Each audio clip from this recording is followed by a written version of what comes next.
let's fly away. If you can use some exotic booze, there's a bar in far Bombay. While Mona Lisas and Mad Hatters, sons of bankers, sons of lawyers, turn around to say good morning to the night. The captain has turned on the no smoking sign. For unless they see the sky.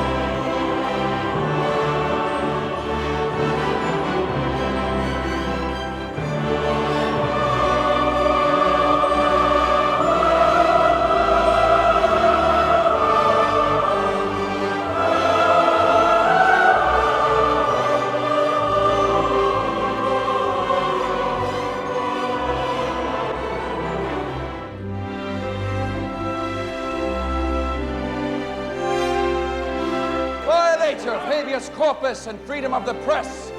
Abuser of state If rights. Lincoln really were a tyrant, Mr. Wood, he'd have had your empty head impaled on a pike. Which may achieve and cherish a just and a lasting peace among ourselves and with all nations.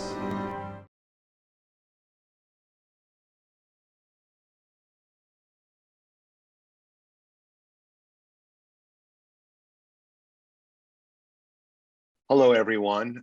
Welcome to the Academy's Visiting Artist Film Series, FilmAid edition for makeup and hair. My name's Howard Berger. I'm a makeup artist specializing in makeup effects. And today I have the privilege of speaking with the amazing and talented makeup artist and overall fantastic person, Lois Burwell, who has worked in this industry for a while and has done amazing things. Lois won an Oscar Academy Award for her work in Braveheart. She was nominated for her work in Saving Private Ryan. She served as a branch governor, and she is truly a leader in the film industry, leader at the Academy. We all love her dearly. And, you know, it takes more than just being great at your job to be successful. You have to be a great person.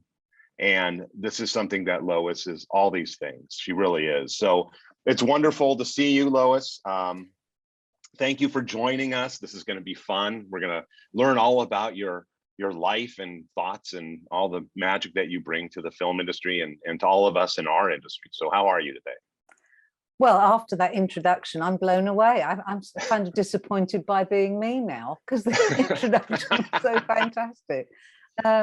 I'm all right today. It's a rainy day here, and that's rather nice. It is. Yeah, very nice. Very nice. Well, thank you for joining us. You and I have been friends for a very long time. We first met on the Green Mile, and you taught me a lot about leadership and being inclusive and working together as one, because sometimes being a makeup effects person and being a makeup artist has the perception of two different worlds, but it doesn't. We work together, and all these years you and I have worked together as colleagues and as very, very good friends.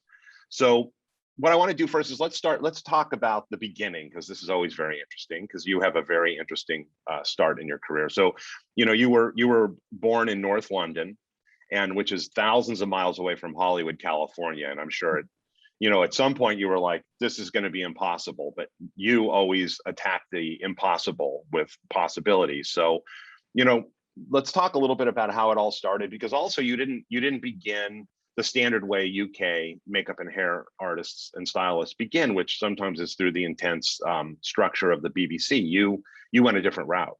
And let's share with us a little bit about what that was like, how it all came about, Lois.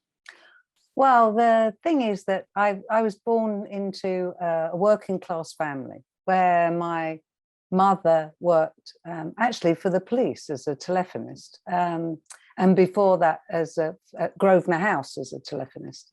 And my father was an electrician, a household electrician. So there was never a thought of a career that would be possible within makeup. I mean, it wasn't something that now I think it's much more known and talked about, especially with social media and everything. So there's an advantage there. But when I was growing up, it was something that was beyond my dream or comprehension. And I started really when I was at dance school, at the evenings and at weekends, just a local dance school called the Iris Caldecott School of Dance.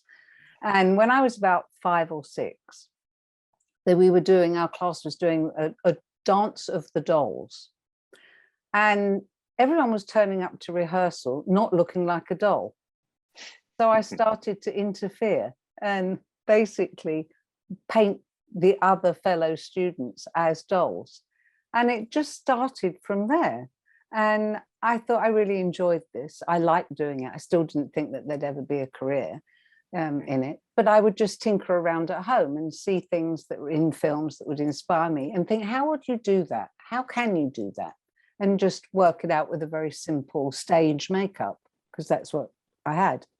And then when I got to a point where I was about to leave school, and I thought, well, should I apply to the BBC? But I didn't want to work in television. And I know that sounds really, I think back and I think what a fool I was in many ways, but I didn't want to do it. I wanted to work in film. Film was where my heart was. Film is so exceptional because, and I'm sure that's why everyone's drawn to it, because you sit in that dreamlike state. You sit in the dark with strangers and everything in your life stops in that moment.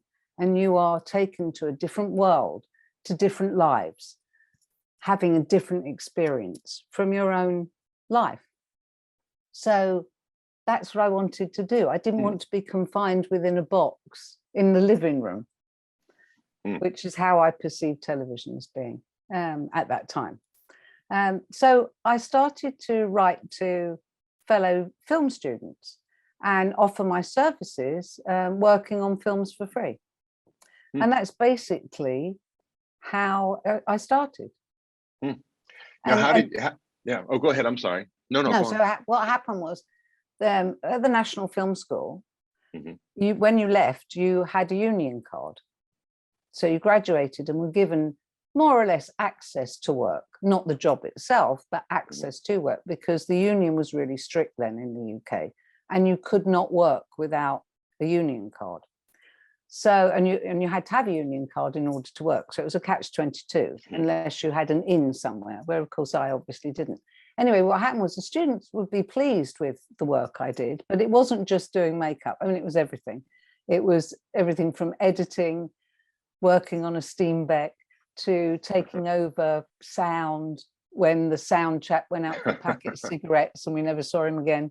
And, you know, I mean, it was all those kind of things. So it was a real, I've got the frocks, you've got the music, let's put on a show. It was one of those. And when they left, some of them got into doing what was then rock videos, you know, pop videos, because it was the beginning of that. Yeah, that's how old I am, just so everyone can work that out on their fingers now. Anyway, so, and they asked me to work on them. And then, of course, you experimented, and it was a time, especially with rock videos, of doing elaborate or extraordinary or different kind of, you know, that punk rock through to glam rock, all those different looks. So that's how I started. And then literally I was on a student film coming back from Scotland, and we stopped at a pub on the way down. Obviously, I was of the legal age to have an alcoholic beverage at that time. Anyway, so we stopped at the pub, and it was the filmmakers pub in Glasgow. So everyone knew everyone else. And two chaps came in, and one I was talking to, we just struck up a conversation about filmmaking in general. And I never spoke to his friend. And then a year later, I get a phone call from a lovely production manager called Paddy Higson, who's no longer with us, but was a lovely woman. Anyway, so she telephoned me and she said, Lois, are you interested in doing Bill Forsyth's film, Gregory's Girl? And I said, I don't know Bill Forsyth. And she said, well, he knows you because you were talking to his friend Mike, who happened to be Mike Radford, in the Holt on your way back from Brian's film. And I said, really? I mean, I had no had no recollection. But he'd obviously seen the work and thought that it would be good to work with me. So that's how I started. And that makes it sound like you step out the door and that's it, you're an instant makeup artist. The one thing I really want to inspire everyone is that a certain amount of it is determination, but it's also self-determination in you constantly work to push the envelope. I mean, I still want to be a good makeup artist. I still look forward to being a good makeup artist. I don't believe 100% that I am right now, because I can always improve. You know, you can't rest on your laurels, is what I'm saying. So when I started, it was just the beginning. And I had no idea of where anything would go and or where it would lead to. It wasn't a thought of, right, now I'm going to Hollywood. I mean, that has never been a part of my agenda. It's always been this job or that interesting film, this collaboration, this feels right. And I think to a certain degree, if there's something I've learned, it's that if something feels wrong, then it's better if you can not to do it. I agree. Yeah, I always feel I never regret saying no, but I regret saying yes. So, yeah. Were your parents supportive? They were supportive in that yes, they were supportive in that, yes, have a go at that, but they didn't believe it could be, you know, a career. They because it was beyond their comprehension. In fact, there's a rather amusing story. I did a film very early on in my career with Glenda Jackson called Gyro City. And Glenda Jackson's a wonderful actress. And my mum, of course, absolutely adored her in Elizabeth R, which was a television program that she was exceptional in. And everyone throughout the country was just, you know, enamored with her, and quite rightly so. But I was working on the film and Mum said to me, you know, when you're there doing the makeup, do you actually touch her? Couldn't believe it. It's funny though. Yeah, but it is important to have, you know, like you were saying, you need to believe in yourself, but it certainly helps when you have a family and parents too that help, you know, support you and let you go down this journey, you know. So it's there's a lot to it. Mind you, Howard, yes. I don't know about that, because there was always that thing about you must do something so you have a proper job. Well, of course, yeah. I mean, even I think now, even after all these decades, people still like, so what, do you still do that? You still make monsters? I'm like, yeah, I do. It's been 40 years. I think I'm probably going to stick with it. So yeah, exactly. Absolutely. You know, in our industry, we do a lot of collaborating. So, I mean, we can't just be an island. And I was going to talk a little bit about Braveheart, since that's the film that you won your Academy Award for. But on that film, you met your husband, John Tull, who was the cinematographer, amazing cinematographer, great, brilliant artist, who Mel Gibson says is the greatest cinematographer alive. So, which is true. But, you know, it's interesting because you've done a couple movies with John. So what's that collaboration and working relationship with? Because he's obviously your husband, you're his wife, but you have to feel confident to put something in front of the camera that you feel good that, you know, he's looking at it through his viewfinder, but also you have to trust him to present it properly, you know, in the way you see it too. So as far as collaboration goes, let's start there. Let's talk about the collaboration between the cinematographer and the makeup artist. Well, that's how we met. I mean, I look back at it and it was very clear. I mean, it wasn't like going on a date or a romantic encounter. That isn't what it was about. What it was about is when you start on a film, you know, obviously I was quite nervous and you want to do a good job and you want, you know, to get the character exactly right and all those things. And when I first met John, actually, I thought he was the operator because he was operating the camera and it was a makeup test.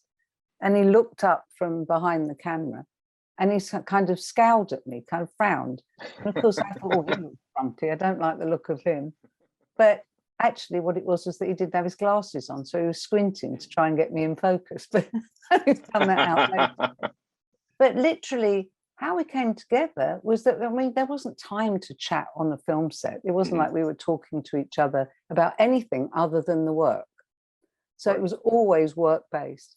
And we'd go to rushes every night. So we'd see dailies every night. And in the beginning, obviously, everyone was really enthusiastic, and there'd be like 35 people going, or 40 people going to dailies to see their work. And then by the end of week 2, when the hours are long and the weather was really inclement, that by the end of the second week, there were like 4 of us. So and it was always myself and John. So we would discuss, I mean, I remember one thing was that obviously Mel was meant to be in the script. It had him described, William Wallace, as being described as in his early 20s. Well, Mel was in his early 40s, and he was directing, producing, as well as starring in the film. So he wasn't getting a lot of sleep. So instead of looking all refreshed and, you know, heroic, he was looking rather wrinkly and tired, to be perfectly honest. And John said to me, "Can you do something to make him look, you know, more youthful?" And I said, "Well, I'm doing the best, you know, but poor soul, you know, there's only X amount you can do." And in fact, it was John's birthday when we first started shooting, and I had found an empty packet of cigarettes, and I put gaffer tape round them and wrote on them as a little present, "Instant wrinkles, guaranteed to annoy, Hollywood tested by John Toll," and gave them to him. And I suppose that's how we began to actually see each other as people rather than as film colleagues. But it was always about the work. So when I've worked with him on other things, I mean, I know to trust him because we've trodden that path. And in actual fact, we've worked on films. When we did Captain Corelli's Mandolin, the 2 lead actors, not Penelope Cruz, but 2 others, had no idea that we were a married couple. None. Until about 4 or 5 weeks into the shoot, because there was nothing on when we were at work that would tell anyone that. Right. No. Which is the way to do it. Yeah, you don't want to get it.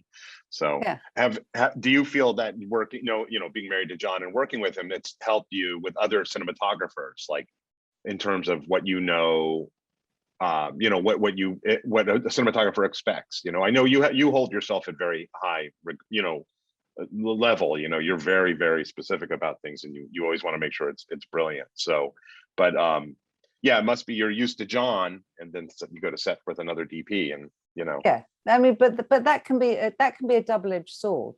I mean, to be perfectly honest, because the people that know, I mean, most people don't know when I go to work who I'm married to. I mean, I was working with Steven Spielberg.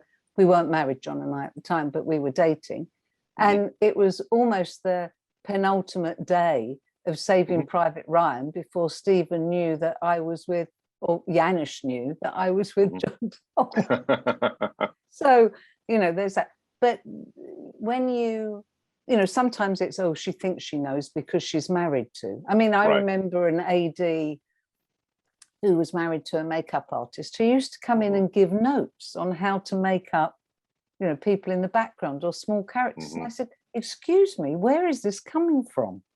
Is this from the director? Are you passing on a note from the director?" And he said, "No, I just think it's a good idea." And I said, "Look, you're married to a makeup artist.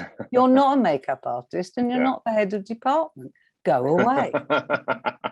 You know? So I understand, and I don't want ever to be that person.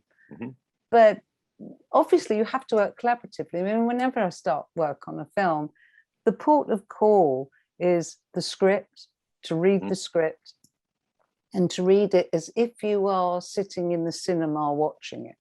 That's the way I do it. And then I do a breakdown, a technical breakdown of the script, which I call the makeup script. So it's, you know how, I mean, a day passes. Are they tired? Have they got red eyes? Is it hot out? Is it cold out? Have they had a wash? You know, all those questions you ask yourself about every single character. And so having done that, then met with the director and seeing where our ideas merge, or if we can work together, because there's no point trying to be the ugly sister cramming your foot in Cinderella's shoe. There is no point. You're never going to get anywhere. So, or it won't be fulfilling, and then you let the film down. There's nothing to say you're always the right person for the job. You know, I think that's important to recognize. Anyway, so yeah, so after that, having met the director, then the next port of call is production design, because I want to see the overall vision that what they're working on. And then it's the cinematographer. You know, before costume, before meeting the actor, it has to be the cinematographer. Got it. Yeah, no, I agree. There's definitely the succession of it all.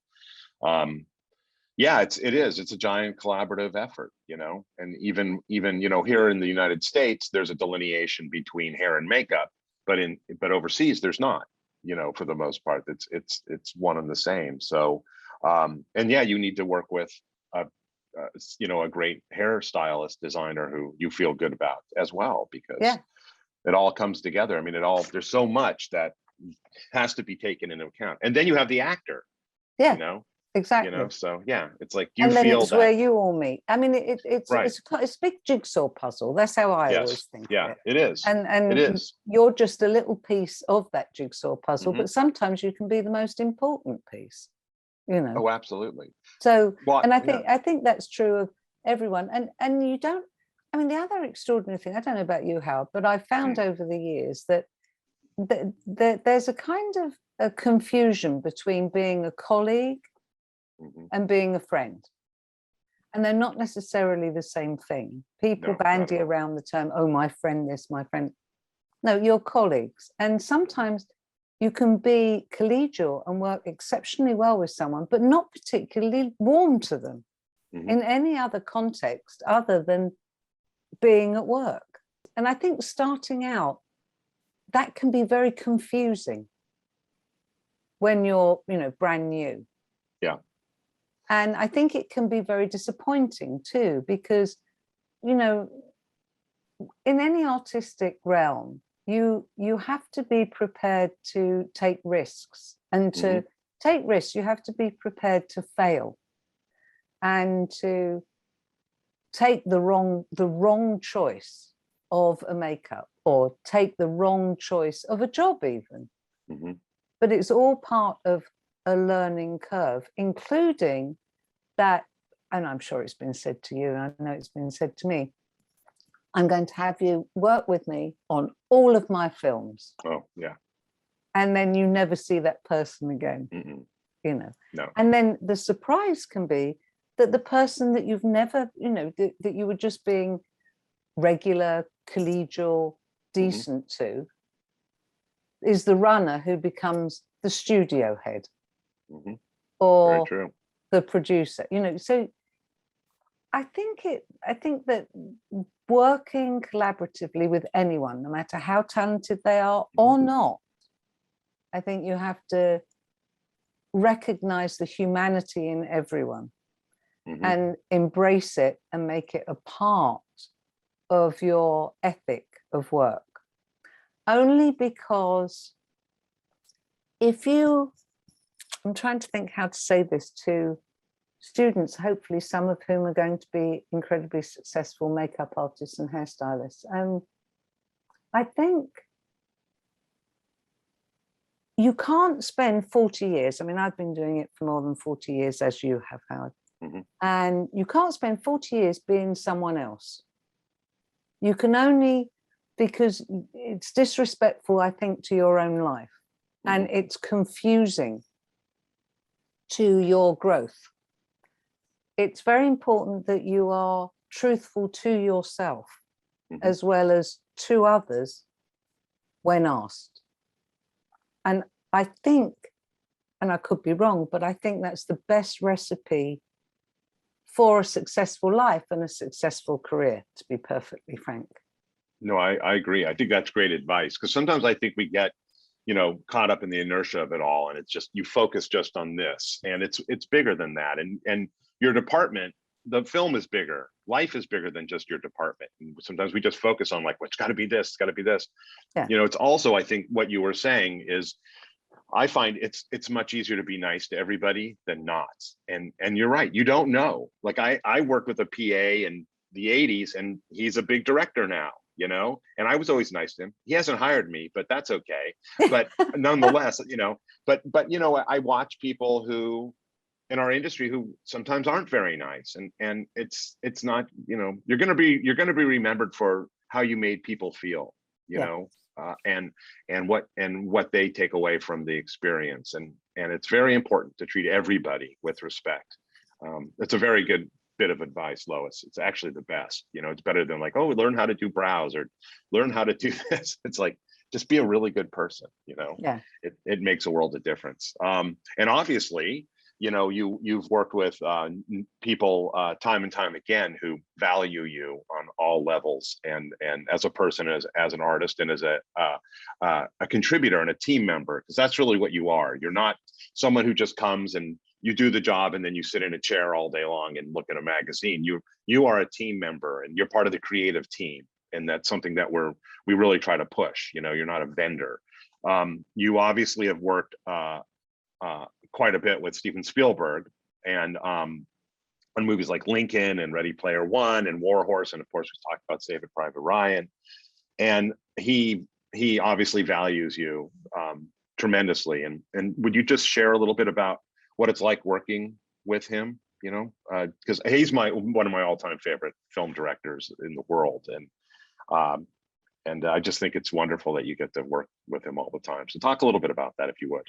Well, I think it's one of the biggest joys of my career, to be honest. I mean, I have other personal joys or little things that I like about certain things, but that really, working with Stephen is fabulous. And in fact, you know, I was a huge Stephen fan. I mean, massive, and went in, you know, trampling the Queen's crisp packets and popcorn boxes after the royal performance, you know, to be the first in there to see Close Encounters when I was a teenager. And it was just, I mean, I didn't ever think that I'd be working with him. And I tell you, the first job that we worked together, well, I say we worked together, we didn't work together at all. I was, you know, I was doing the crowd on Indiana Jones and the Temple of Doom. I was called by the makeup artist, Tom Smith, and he said, would you come and do days? Because another colleague had to go and do pickups on a Bond film. And I said, oh, on a Steven Spielberg film? Oh, I don't think I can. And because my first thing was, oh no, I'm not good enough. And he said, just get your kit and get here at 5 tomorrow morning. I mean, it was just like, so I said, okay, fine, turn up. And it was just, I'll share a story. I mean, I don't, it's not something that I broadcast, but I do remember that it was in the days when there wasn't so much security. So I turned up at Elstree Studios in North London, and I couldn't drive at the time because I couldn't afford a car. So I'd ordered a minicab, which meant that for the journey, it probably cost me half my day's pay to get there and back. Yeah. Anyway, because it was before the train started. Otherwise, I'd have gone on the train and the bus. Anyway, so it's not all glam. I suppose that's the other way of saying it. It's a contrast, isn't it? And I knew we were shooting on the makeup room. I got there so early. I got there about, I don't know, 4:15 because I was keen and nervous. That the makeup block was locked up, so there was nowhere to go. So I'm wandering, and I can see just a work light on H stage, which was where the Temple of Doom was actually constructed. So I just walked through the stage door, and walked onto the set. And I walked round, and the feeling inside me, I mean, it makes my eyes water now, because it was such an emotional feeling of wonder and magic and something so special.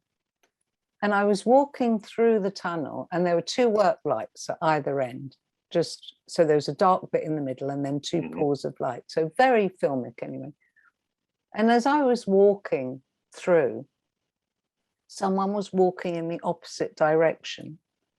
And I stopped in the pool of light, and they stopped in the pool of light, and it was Stephen. Mm. So it was a very magical thing. And he'd obviously gone to the stage. I mean, I don't think he even remembers it, but he'd gone to the stage to look at the set, to work out what it was he was going to do that day, because he's always prepared. I have never known him not be prepared. In the lunchtime, he's in the editing room, editing. He edits as he goes. He's there at the makeup call, editing before you start the day's shooting. He is a genius in that he has a plan, he has a vision in his head, and you are doing it in that next moment. But if something doesn't work, like the gimbal on the landing craft, the first day shooting on the beach on Saving Private Ryan, the gimbal wasn't working. So he just turned around and changed the shot, changed what he was going to do, and can be innovative in that way. Mm-hmm. He can think faster than anyone else I know of on a film set and come up with something else. And you have to work to keep up with that. And when you present an idea, and he's really open to ideas, and you don't want to get in the way. And he doesn't really like makeup and hair faffing around on the set. That's how he sees it. I mean, he wants the work done, but somehow it's got to be invisibly done by fairies rather than practically gluing a beard on. I mean, the amount of times, I mean, in the beginning, I was just terrified because it would be makeup, head, get out. You know, that's Yeah. And excuse me. And, you know, I'd be shaking in my shoes. But then I just learned that you just duck and dive. So I'd just dip out of vision. And then when he'd turn around and look in the opposite direction, I'd just pop up again. You learn to do things really quickly, but you give him ideas and he builds on it. So it's like, be careful what you wish for. You come up with a good idea, and then suddenly, instead of it being, you know, a little hill, it's now Mount Everest. And you have to climb it because you started that chain of thought. But the one thing I will tell you is that you are a better technician and artist at the end of that film than you were on day one. Yeah. And the thing I love about Stephen, best of all, I mean, he's wonderful with old people and children. He really is. I mean, he's incredibly patient and terribly kind, actually. But when something goes right on that set, and you've got the take, even if it's been Billy Goat Gruff before then, and it's been slightly, you know, kind of impatient, and it's all been a bit on the set, a bit stressful and everything, but you get that shot and it's like, yes, we got it. And he's like a 9-year-old, or the first day on the first film he's ever directed. And it's wonderful to behold. Yeah. You know, and to be a part of that magic, even in a small way, is fabulous. Well, I mean, he truly loves film, and that's something else. Like, you know, I'm always surprised when we have colleagues and from any department, and they go, "I'm not really into watching movies. I'm not a big movie fan or watch movies." And I'm like, "What are you doing this for?" You know, that's the whole thing, is about loving movies. Like, you know, I know you and I are constantly texting each other, like, "Okay, I watched 5 movies tonight. What did you watch?" And you know, we're movie fanatics, we're cinephiles, and I know he is too. And when you talk about him being resourceful, I mean, you know, look at Jaws. He saved that entire movie. The shark didn't work, so hey, let's just do POV. So, and in our world, in every world, it's. I always feel like it's the work that we do is, we know how to do it, but it's the problem solving, and we have to be huge problem solvers. You know. Yeah. Huge. And that actually, that's the key to it. I think that's the biggest key. And someone said, "What do you do most of the day?" Once you've made them up, isn't that it? Well, of course, that's never it, because it's like the fourth bridge. You paint one end, and then by the time you've got to the end, you've got to start all over again. I mean, that's the nature of makeup. But the biggest job is problem solving, and it's coming up with something. And it can be, I mean, I remember on Catch Me If You Can. So there's a little boy in the hospital, and it's when Abernathy, isn't it? Was pretending to be a doctor in the hospital. So there's a little boy, and he's got a broken knee. He's broken his knee, or had some kind of accident anyway, some kind of trauma. And he said it in the script. So I said, "Are we going to see this? Do we need a prosthetic piece?" "No, we're never going to see it." See it. So then Janusz, who is a diamond, I adore Janusz as a cinematographer. He's fabulous and he's a really decent person. Anyway, he said to me, you know, we're starting the shot on the kid's knee. I went, what? You know, so what are you going to do? You can't let the set wait. You don't have a prosthetic broken knee. So I had to come up with something. So what I did was I cut up a makeup sponge, put wax around it, bled it onto the kid's knee, dressed it with blood, and that's what you're looking at in a massive close-up. There you go. You know, not something elaborately made. I mean, I once had to do a lookalike for Prince Charles on a film that had no money at all. I mean, it was 2 bob and a toffee apple. It was really, you know, you were trying to separate the Kleenex into layers to save money for the budget. It was one of those. And his ears wouldn't be, and I didn't have the wherewithal, a lab or anything else to give the push that the ears actually needed. So yet again, I cut up, this is true, I cut up a makeup sponge and glued it, the wedge part, so that his ears, and it was actually quite soft and didn't hurt, but it pushed the ears forward. There was a magazine, I don't know if it's available globally, or I don't even know if it's still in existence, to be perfectly honest, called Hello magazine. And they used to do visits on sets and bits and bobs. And it was mainly celebrity gossip. I mean, you know, but sometimes a big wedding or, you know, that kind of thing. Anyway, something that people flicked through in the hairdressers.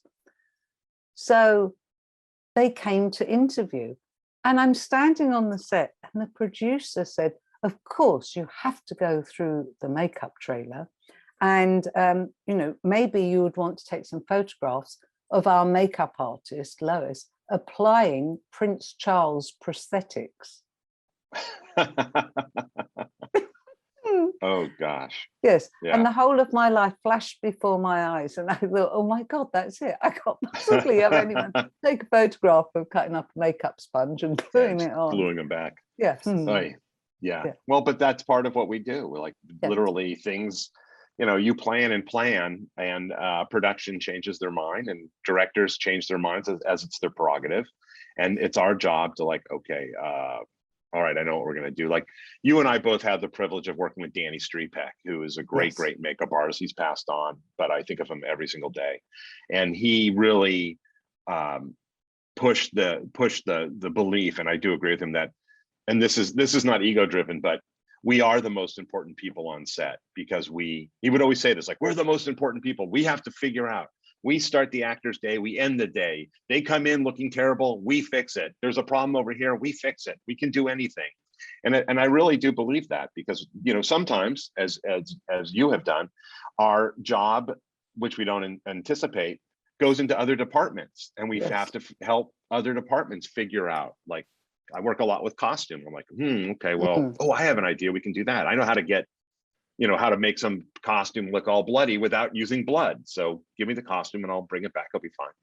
But let's talk a little bit about actors, because like I just said, we start the actor's day and we end the day. And we always want to make sure that they feel safe and secure and confident. So, because again, we've worked with thousands and thousands of actors, and we don't have to be specific about specific actors, but in the sense of like, how do you go about, you're going to do a film and you have an actor, and let's say an A-list actor comes in and he's going to be in your chair. How would you go about like having him feel comfortable and confident and trusting you? Because we really, you know, we do X amount, you know, as part of our job, and then the actor goes and does the rest, you know. But ultimately it's their face on that 40-foot screen, you know. That's right. But you know, you have to. I think that, I mean, well, the first thing I always do is that if it's obviously a known actor, I will bone up on their filmography. And I will want to see them either over the years or them on a screen and in different environments playing different roles, so that I actually have a working knowledge inside my mind of their face with different expressions and playing different roles. So I can see I suppose the canvas I get to know the canvas that you're actually working with as best I can. Right. I don't. It's a difficult question to answer because I literally, it goes back to another answer, to be honest. I think I'm just myself. And what I don't do is I don't do what I call fluff and fold. I think that there's a difference between, especially as a makeup artist, I think, it can be seen as being a handmade. It can be. And that isn't something or a role that I would ever wish anyone to be in or would encourage them in order to make an actor feel better or more special. Do you know what I mean? You have to find the boundary of that.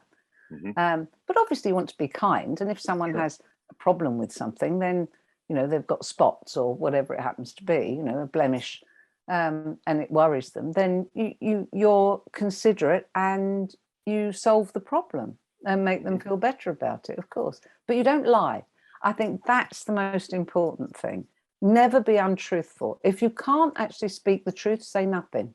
I think that's a rule of thumb. And I don't talk about myself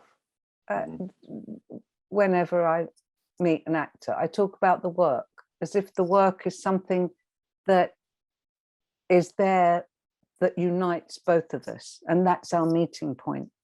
It's not my personality or their personality. It's the work. And that's, I think, how you create confidence and an ability to work with each other. There was an actor who shall remain nameless, who was truthful enough, actually, although it took a little bit of work, to say, I really do not want, and I would not have taken this role if I thought that I had to have makeup. I would not have taken this role. And I said, I'm so terribly sorry. But the thing is that we are both in service of this film, and we are going to need you to be in this makeup in order to give the director his vision and, in fact, fulfill the remit from both of us to tell the story of this film through your character. And what we need to do is find a place where you are not hampered in your performance by the consciousness or the physicality of the makeup, and I can still fulfill the remit of the director's vision and indeed the script. So we have to find where we can dovetail and where we can meet. And I could have been replaced, because they're not going to replace the actor. They're going to replace the makeup artist. But it's very important to be truthful, and that's not ego driven. It's just factual. Yeah, no, it's true.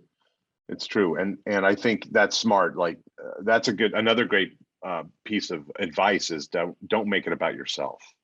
You know, you're there, and there is important to keep a line in the sand between personal and business, you know, and I think sometimes that gets a little mixed up, and you compromise the actor too, because then the actor feels like there may be a little misinterpretation of a personal relationship, just a friendship, but you don't want to go there. You're there to do a job and do the best job, and they are too. They're not there to be your best friend. If you want a best friend, get a dog, and that'll be great, or a cat, or a cat pillow like you have behind you. Exactly. But yeah, that's a very important thing, because I think also people that are up and coming in the industry and in our world sometimes get that confused, like, you know, try to dig in and become friends, and that's not what you're there for. That's that can blow up so easily. I mean, on both sides as well, and that's not right, because the thing is, there's the give and take, and there has to be a point. Even if you've worked, and I've been privileged enough to work with, you know, some wonderful actors on numerous films and be requested by them, and it's always a surprise. It's never an expectation. I mean, I always, you know, you're always thrilled to be asked for. It's lovely. But there comes a point where you have to say, you know what, I know you want this, but this is not in your service in the end. You need to look like X, not Y. Because I think you'll find it. So you have to be able to have that ground of professional relationship to negotiate. It can't be, oh, it's Lois again doing it. I mean, right. they have thought that. I feel so. I mean, I remember once there was an actor in my chair, and obviously we've worked together, you know, quite a bit. And it was one of those days where, you know, we're I mean, gone now, obviously, with COVID. The one good thing about COVID is there's no food in the trailer, thank God. Yes. Because that's nothing more irritating than that. But it was one of those days where we're on the phone, someone's having a conversation standing, you know, in the doorway of the trailer. We're on the phone, someone's standing in or popping in and out with different updates. So it's constantly, you know, moving. And then there's chewing gum. And then the headset went in. And all I did was I went, because I just thought, I've got 10 minutes to do this. I'm going to throw myself out the window if I do this. I mean, it was just, you know, I was kind of up to here. And the ear bobbles came out, the chewing stopped, and it was, and the actor said, "What really upset you? Was it someone coming in and out? The chewing of the gum? Oh, phone calls?" And I went, "All of it." But that's being a person, you know. And we all have our frailties, and and hopefully at the end of the day, you know, you do a great job and the actor's happy, and like you said, every job I end, and I can be doing a film with an actor or films with an actor multiple times, I never expect a phone call. I just go, "Thank you so much for the opportunity. It was great. And, you know, best of luck." And then if they call, you're like, "Wow, that's really nice. It's a nice surprise. It's just part of the gravy, you know," but never ever feel like, "Oh yeah, I'm going to be doing this guy forever." That doesn't exist. It will never exist. So those of you that are getting into the industry, please remember that it's just, you're there to do the job, do the best job you can, be super friendly to everybody, and all that good stuff. I have a question, a technical question, actually. Now that filmmaking has changed so much, now that we're not dealing so much with film, there are some filmmakers that still use film, but mostly digital.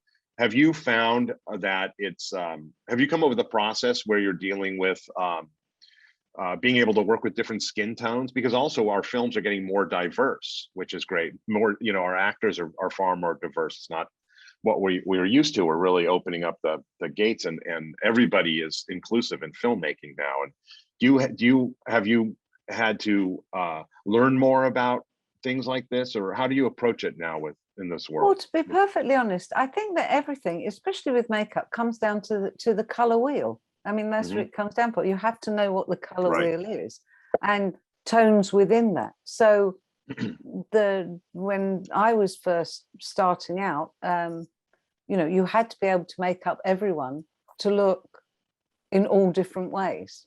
Right.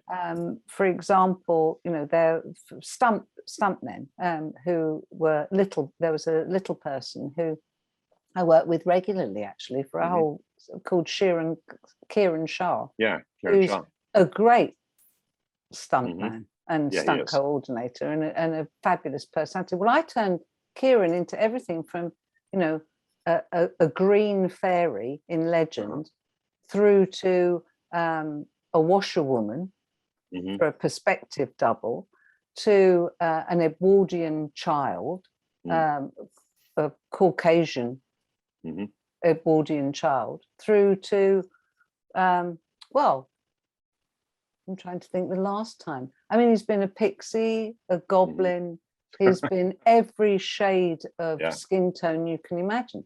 So I don't think that has changed. They're the arrows that are in our quiver, you know, of makeup. So I do think what's happened, and I'm quite relieved about it actually, is that it's less, I think makeup is more subtle.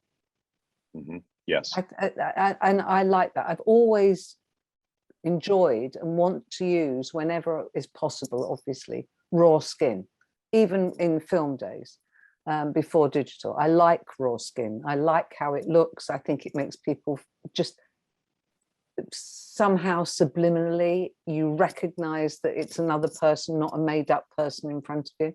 So for all those reasons, I've always been a fan of that. So it hasn't really affected me that much. I think it might have affected some of my colleagues more, that are more inclined to foundation being their go-to. Right. I mean, I like to do things like paint on freckles, you know, I've always liked to do that to create characters, those sorts of things. So yeah, no, that's great. And that's the detail. Yeah, I agree with you. I think less is more, especially on men. It's really just being observant, knowing your color wheel, then knowing what skin looks like. I feel like if you know those things, you're good to go with everything. And exactly. And yeah, and just pay attention when you're on set. Look at the monitor, maybe look through the lens. Well, but trust your eye. I mean, that's the thing. I think out of everything, to be perfectly honest, Howard, I think that you can technically teach people how to do things. You can always teach people how to do things, practical tasks. This is how you block a wig. This is how you block a beard, except that's really not taught. yeah. But what you can't teach anyone, and I've never known it be able to be taught, is to have an eye.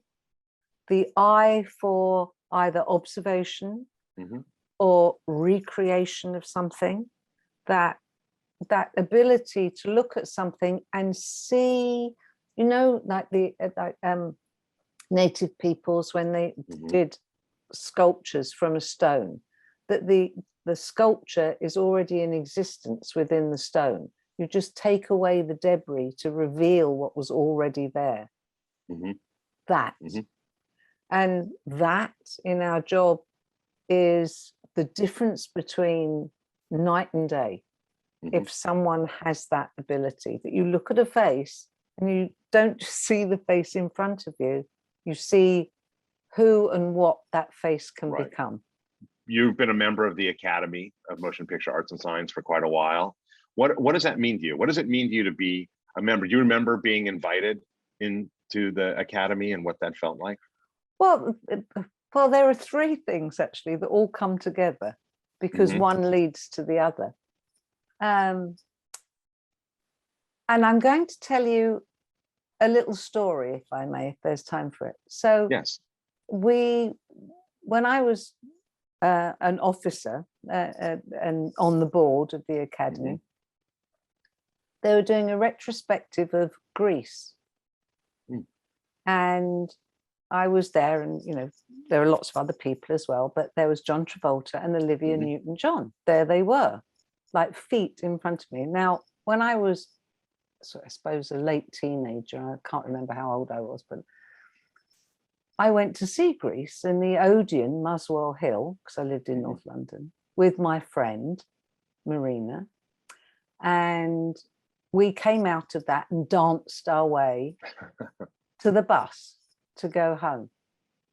And as I sat in the Goldwyn, which is the most magnificent cinema to me, it's the Mecca of cinemas.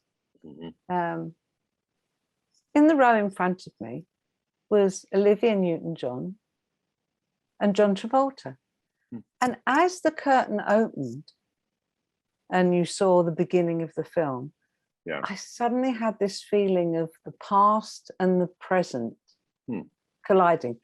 That young woman had no idea that she would one day have her bottom parked in the Goldwyn, be an Academy member and work in Hollywood. It was just, it was somehow like going to the moon, you know, something that was unbelievable, which of course now we can do. If you've got enough money, you can pay to go. But, you know, it was that. So in a way, it's always been mystical to me and somehow treasured and beyond comprehension in a way, rather like saying, you know, I have an Academy Award. Right. I mean, that alone is so rare. It's such a It is. rarity, and it's somehow almost nothing to do with me. It's an external factor. But I tell you what is really special, I feel, is to be in service. I love to be in service. Yes. I like to be in service of something bigger than me. I like that about filmmaking because it's the project that's bigger than you. I like it about the Academy because it's about the other 364 days of the year, as well as the Academy Awards. So that I think it's a privilege. I think it's something you need to take, you know, I take terribly seriously and also lightheartedly. I mean, I always think that one of the most important things, not that I could use it now because of the COVID protocols, but one of the most important things I've always had in my kit on any film I've ever done is what I call the attitude adjuster. And the attitude adjuster is a clown's red nose. I like that. And it's important because you take things seriously and lightly at the same time. That's true. Well, Lois, this has been wonderful. Thank you so much for your time and your words of wisdom. And I hope that everyone watching this walks away with a handful of great advice and encouragement, you know, because everything is possible. You know, we, like you said about Olivia Newton-John, we never, you know, when we were younger, we never had any thought we'd be here today, like really be in the industry or, you know, be where we are or be in the Academy or all of it. Just, you know, being in the film industry is a privilege. So Lois, once again, wonderful. I love speaking with you. Hey, everyone, thank you for participating in the Academy's Visiting Artists Film Series, FilmAid Edition for Makeup and Hair. Hope you enjoyed it. Thank you.